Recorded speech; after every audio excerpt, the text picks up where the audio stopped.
before I get started, I want to introduce myself. My name is Ebony Dion. I am the owner and founder of Journey to a Training Health and Wellness. I am a certified holistic health coach. And basically what that is, I work with men and women to help them find their authentic path, to get them back to their road of health and well-being. So it's really not, I don't focus on trying to get people into bikini body, all right? That's not my focus. My focus is to heal you, all right? Because the bikini body, if that's what's supposed to happen, will follow. Because, you know, first, the mind must be, right, where your body needs to go, all right? My physical body, everything that you see standing here in front of you is a result of my thought process, all right? So if my thought process is broken, I'm going to be a broken pile of mess in front of you.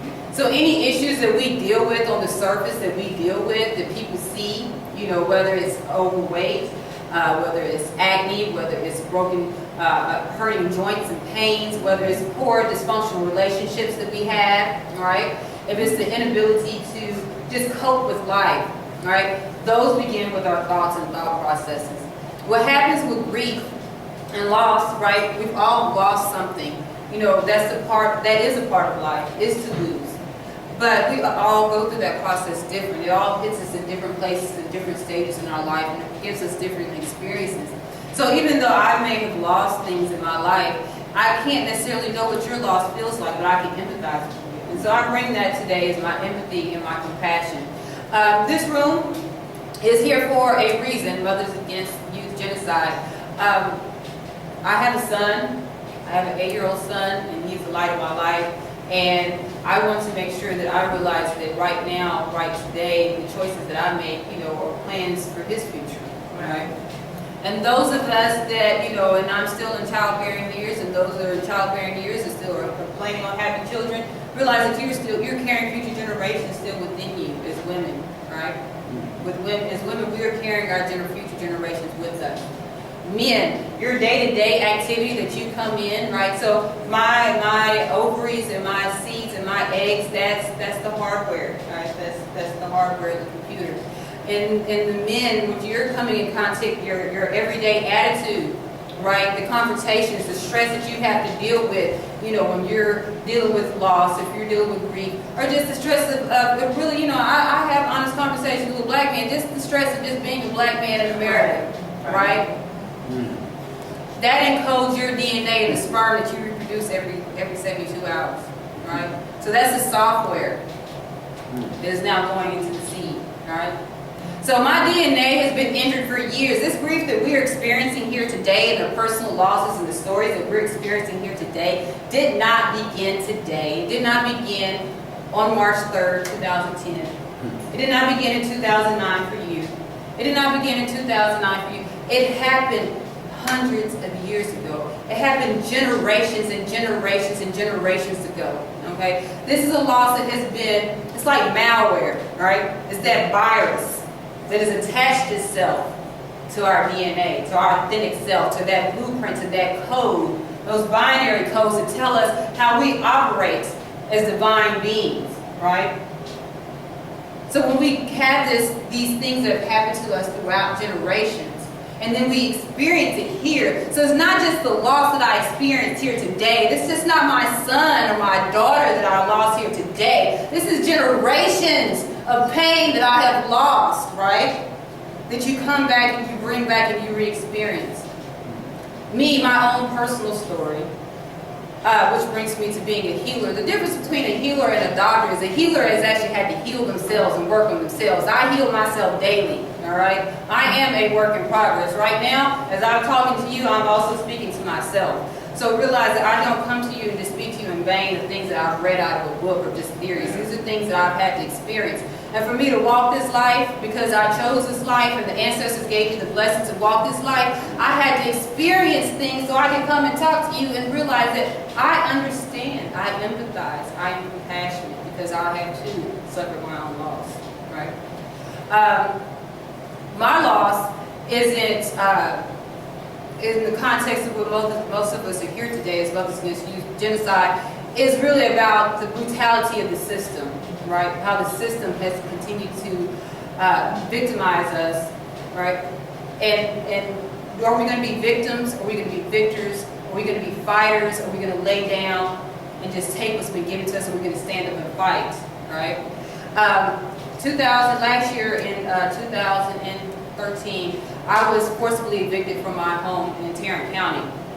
I was fighting against the banks, Wells Fargo and the banks, and I did this fight on my own. I got some information, I started reading law, we got upset. I was like, no, this isn't fair, this isn't right, they should not be doing these things to me. You know, I see the robo signing, I see how everything is, you know, is fake, you know, everything, the legit, you know, the loan was sold. I could go through the whole story, and I don't want to bore you necessarily with the details of the story, except for just to underline the system of how, you know, loss is experienced. So this is, I'm going in the courts every day, dealing with the judges, dealing with the DAs, dealing with the lawyers, and I realized, why do I need a lawyer? Because these lawyers is idiots. That's right. But the thing of it is they have now sworn their allegiance to the Queen, and so they are now in collective agreement with each other. So it doesn't matter how smart I am or how many, you know, Code of Federal Regulations I can recite. You know, they have all collectively agreed, right? So even when we're talking about elected officials, you have to realize that they're a lawyer. They've already assigned their allegiance. It doesn't, you know, we have to really start thinking about that as well. All right, so that's a whole nother story. But that being said, I'm gonna tell you the ancestors that, you know, they asked me, because I do know that I was brought here, I wanted to be a healer, I wanted to, all of us want to be successful. We had those things that we want, not just for myself, but for my son and for future generations. I wanted to start a legacy of something that I could, not just for me to be comfortable, but for my children and children's children, and many generations could, you know, benefit from. I fight the courts. I'm in the courthouse. I end up, they tried 3 or 4 times to actually evict me. I stayed in that house many more months than I probably should have with the ancestors until you know, it was time for me to go. It's actually coming up on the anniversary, May 20th, 2013. That day, actually, there was an F5. OYA was doing her work, and right up north on 35 in Oklahoma, that was one of the biggest tornadoes that they've ever had, that they've had in, you know, an extremely long time. On that day, the constable comes and stands in front of my door, you know, with this letter. I'm sorry, ma'am, this time I really do have to evict you. I knew they were coming. I felt them driving down the block. Their ancestors had already told me. I'd already been praying and meditating that day. Me and my son stood right in front of my altar. We prayed to the ancestors that, you know, you're going to protect us. I felt them. I saw them coming. I was like, I cannot leave my house. I called my friend. They're here at my door. You know, I just start calling out the ancestors. Y'all are not going to take, you know, y'all might touch this stuff, but y'all cannot harm me. Y'all cannot have me. This is not, everything that I lose here today, and what I had a glimpse in that moment, and really what I want to share to you today, what I had a glimpse of in that moment when they're getting my possessions. I've been in that house since 1996. I've been in that house since 1996. I've paid for that house many more times. Oh, that house has been paid for. I mean, I never missed a mortgage payment. I never missed, and was never late until the banks tried to trick me into being late and trying to fix my loan. Okay, so I've paid for this house. I've invested into this house. This house was my house. My son was born into this house. And when they come into my house and they grab my belongings and throw them in trash bags and out on the yard like it's just trash, then let's talk about, you know, sending the cop, you know, and he's like, well, I'm going to let you stay in here, but you need to be, you know, in order. You know, I need you can't get in the way, so I go in my room to try so they won't touch my belongings that I wear. I pack up my altar so they can't touch that, you know, and I'm just praying. I'm walking through the house, I'm calling in every single spirit that walks with me, through me, and for me, and they're going to protect me. When they come in on that, I had no contingency plan. I had no idea of where I was going to go. I made no contingency plan because I was in a fight. When you're in a fight and you're in a ring, you don't worry about what's going to happen when you get out of that ring if you get knocked out. You're in that fight. You know, it took a lot of my energy, my own personal power. I'm going to tell you, I've learned how to control my chi. of being able to sublimate my own core desires and be able to turn off those stress hormones, the cortisol, and turn on my serotonin so they can flood my brain with release, and so that I can stand and fight and be present. It is possible, but you have to stand in that moment and accept whatever's happening to you as well. So I'm calling my ancestors, and I just feel this energy just is building and building in this room. And the cop, and so the mix of the people, so we got Wells Fargo, who have illegally traded my home off to Freddie Mac, and you know they got the courts and the JP, and everybody's in cahoots. And I know, and it's actually a brother that works downtown in Tarrant County courthouses that nitpicks the houses, the ones that are going to get sold on the block. Just a brother. So all kin folks are not my kin folks. That's the thing.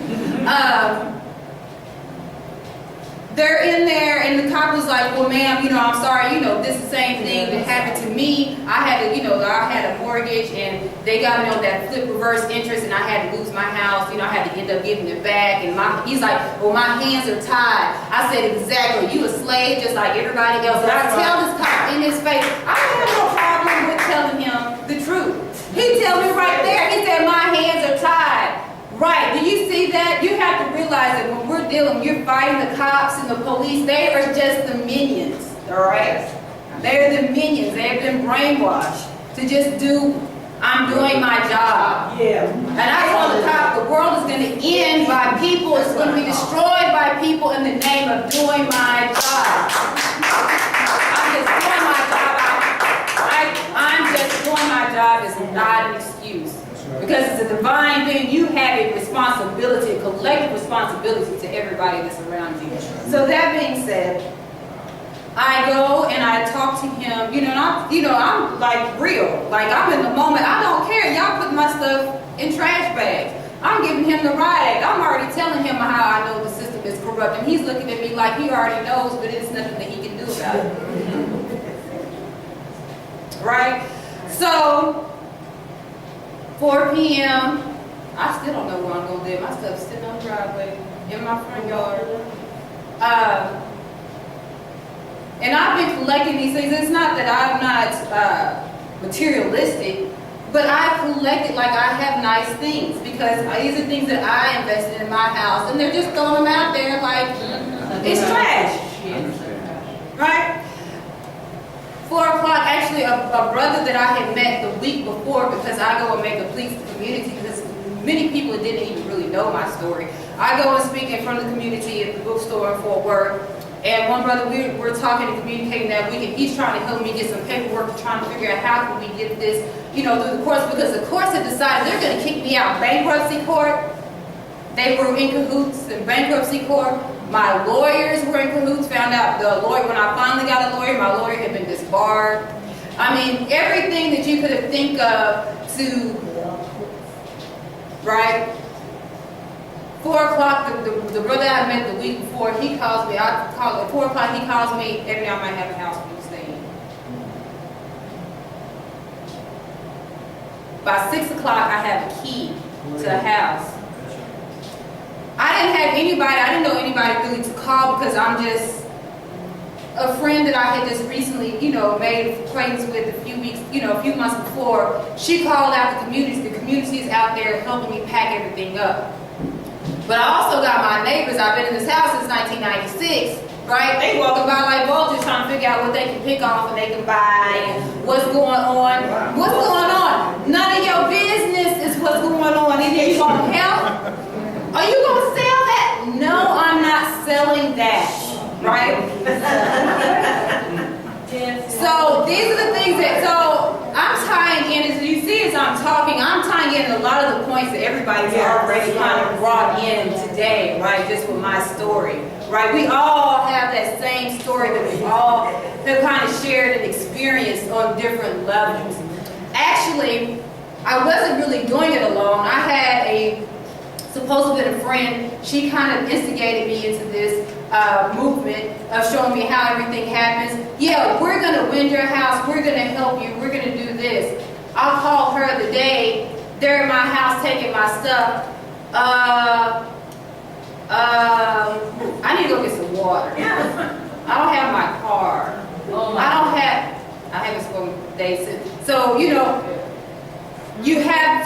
I'm dealing with that loss. I'm dealing with the loss and feeling the loss of betrayal, right? I'm dealing with the victimization of the courts. So I intimately see and know how the courts get you on the criminal side and on the civil side, right? So they take our bodies and our land, right? Because that's the only thing that has value. Human resources.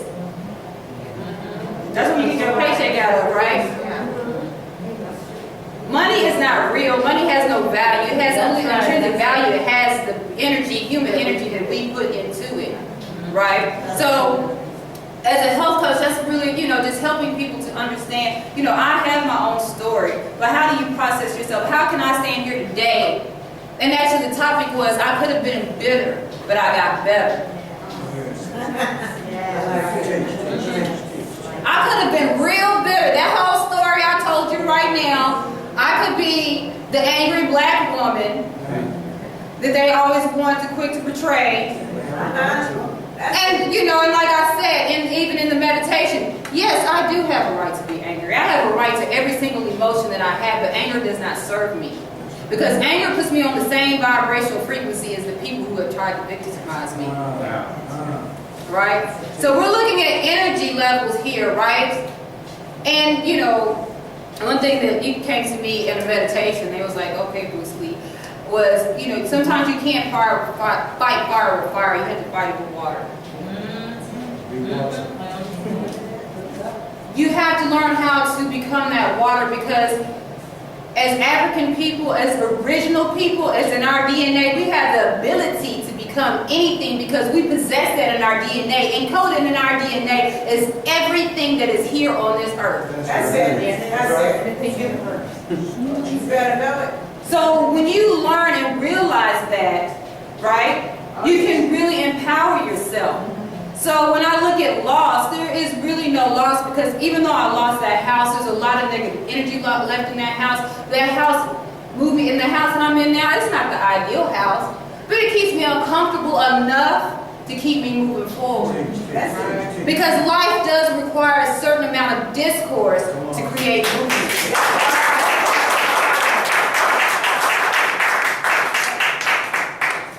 You cannot be stagnant and still and expect change to happen. All right? It's about energy. Energy is neither created nor destroyed. It's only transferred from one object to the next.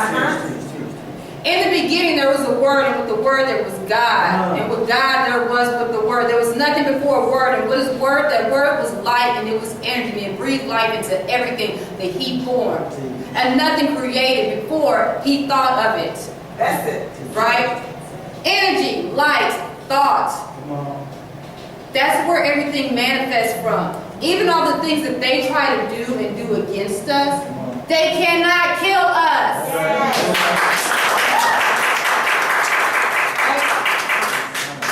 When you are naturally strong and a natural leader, and I don't have to do anything to oppress you.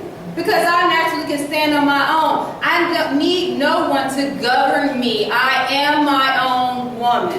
That's it. Right? I can walk my own path, choose my own steps, and make my own decisions. But when we give our powers over and have to call the police to break up our arguments, That's right. That's right. when we can't get along as a family and learn how to disagree but still love each other towards a common goal, Right. we're never going to go and progress anywhere. Right. So again, that energy, anger, loss, despair, those things are also associated with scarcity, right? That's really what all this comes into, is scarcity, is that I'm afraid that I don't have enough, so I have to take something that does not belong to me. But I know within me, I have everything that I need available to me. I did not need to fret. Even when I came here today, I was running a little late, but I was like, you know what, I'm glad I'm coming to one of my people's functions, because I was right on time.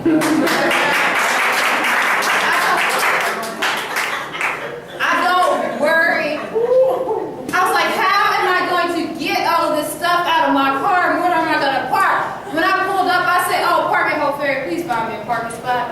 I got one right on the curb on the street, right? I walk up here, I come back down, I got 4 or 5 people ready to help me with hands. If I came any earlier, they wouldn't have been here. Right? It's synchronicity. It's even today. I met Ishtime through a catering event that I did. It was happened to be a last minute week. I had 5 days of plan for the catering event that Equator asked me for. I know that I am walking my path. When you're walking your path, even though those things that you think are knocking you off, it's just your GPS just turning you to go left, go east, go north, about northwest. And where is it you're really trying to go? Because when you think you have to go, you might not be taking the right directions. You might not be driving the right vehicle. Right? So, also as a health coach, that vehicle, your body is that vehicle that you need to keep connected. All right? So we have to really make sure we're taking care of our bodies for this fight, because you have to be strong. And before, even though my mind really wanted to fight and do these things, before I really took ownership of my health, I didn't have the energy.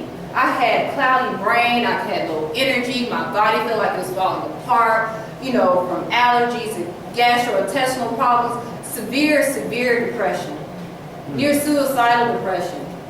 Your diet can also contribute to that as well. The things that they're exposing to us and putting in the air and the TVs, the different frequencies and things so we have to realize it's not, sometimes when I think I'm going crazy, I realize it's not me going crazy, it's the things that are around me. So as I begin to ground and attune and know and own myself, I can filter a lot of that stuff out. It doesn't affect me, it doesn't change, my course. I can be more in tune. Okay, are these my emotions or is it somebody else's emotions? Is this the other rooms of feelings and emotions? So again, if we're talking about the energy, we're talking about loss, and we're talking about grief. Yes, we have all lost something. Most of you probably, we've all probably lost loved ones. Some of you have lost loved ones tragically, too early, whether it's to disease, brutality, violence. I don't want to use canned experience sayings like, things happen for a reason and things. But when you're from a spiritual point of view, know that we don't get anything that we cannot handle. And those people that we may have lost, and we think even though they're physically not here, energy cannot be created or destroyed. My body is just a vessel for my soul and my being. So if I breathe out that last breath, I am no longer here. This is just a collection of minerals, right? So your loved ones are not lost, they've just transitioned. They're just on the other side. So also with that ancestral veneration, learning how to heal and not just, finding a place, a sacred space that you can talk and commune with those that you have lost. So they can give you directions from the other side of how to handle things. And so that on the ethereal side, on the other side of things, that they can be working their magic. That's right. So those things, they can open those doorways to you, right? So they can turn that red light green when you need to go, right? So they can make you invisible when that cop, is trying to stop you or harass you. Or when your name shows up on the docket, the judge doesn't realize it's you, and they go ahead and give you a court date instead of rejecting it, right? Oh yes, that's for them. So, look, I know my things were thrown out of court before they even had a chance to even look at it.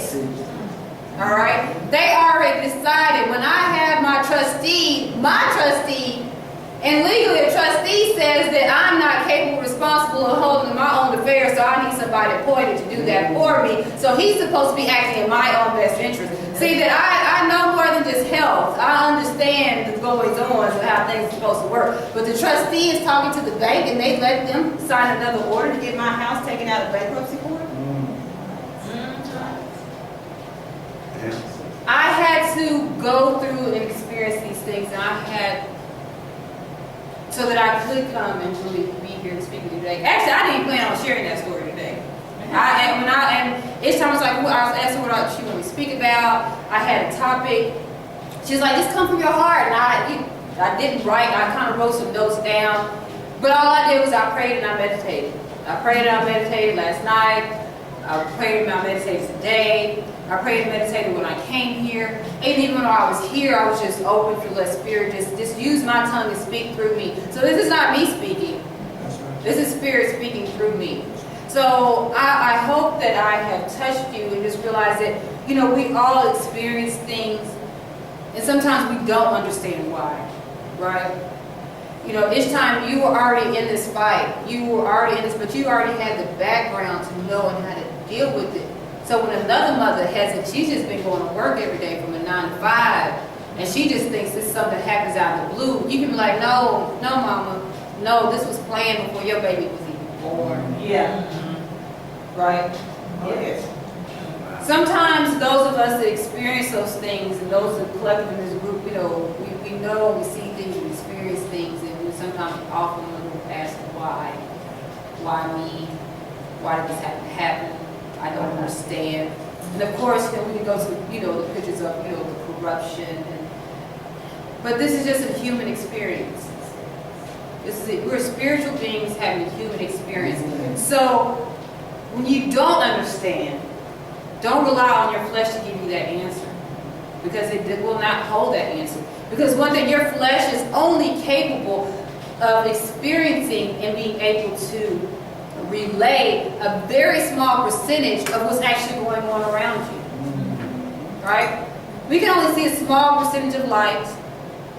We can only hear a small percentage of sound. We can only smell a small percentage of things that we smell. And even when we eat and we taste, if we eat and taste and try to consume too much, what happens? You get fat and you die. Right? There is a limit to what you can expose yourself to. There's a limit of what you can experience. So that's when you must rely on your spiritual essence.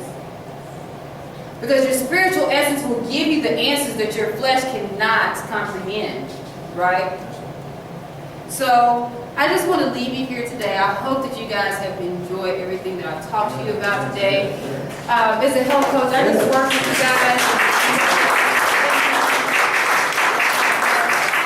I do have my newsletter list. I would like for you guys to sign up on my iPad so that we can stay in touch. I'm really passionate about, you know, getting my community healthy. Because we have to have the health to stand up for the fight. Okay? We can't be on blood pressure medication. We can't be on diabetes. We can't be dependent. We can't go from the, you know, prison industrial complex to the healthcare industry, right? We can't teeter-totter from one to the next, because that's, you know, that's the balance of where we're at. That our life and our death is really at. So, taking ownership of your life, of who you are, where you are, is really important in making the changes that you need. So thank you very much for listening to me today. And y'all be blessed. Thank you. All right. Now, can we play some happy music? Because I think we need to be happy. Can we get happy? Getting out of the man. Let's get a happy song.